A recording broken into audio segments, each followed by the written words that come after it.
Hi friends आपने सबने देखते मैं ममता आज नहीं एपिसोड देखियो पाइबे सर लुचि लुचि मेडिकल जाइथिबे ए कथा पल्लवी जानि देथिबे तब तो मामा को फोन करी कहती मु तुम पाखरु फेरिया पर सुधिया हॉस्पिटल जाइथिली मामा डॉक्टर को सहित मोर देखा होई गला ठीक सेतिकी बेलकू टेस्ट पाई पल्लवी सेठिके जाइथिला आ मते भी पर लागुची पल्लवी सेठी मते देखि देइची मते संदेह लागुची मु ता पाखरु लुचिबाकू बहुत चेष्टा करूथली किंतु पारिलिनी मामा जदि सतक सत देखि देइथाय ताहाले से निश्चय खोलताड़ करिवो मामा से मते बहुत हैरान कलानी मामा ठीक से समय पल्लवी रूपसा को कहती तू ठीक अच्छु तो देह भल अच्छी तो तू खाली कहीं हॉस्पिटल जाइलु कौन होता कि कहूनु कहीं तोर जदि किसी भी हैनी ताहले डॉक्टर को ते आशा हराओनी मेडिकल साइंस बहुत डेवलपमेंट हो गला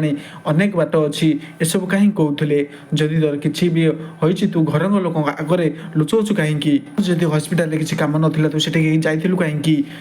देखी तोर अपराध मानिया तोर गोटे सुजोग देउछि रूपसा तू ए घर समस्त आगे मानि जा तू ही मो छुआ को मारिचु बोली आपण मैंने कौन चाहते रूपसा अपराध मानि जातु कमेंट माध्यम निश्चय जनातु।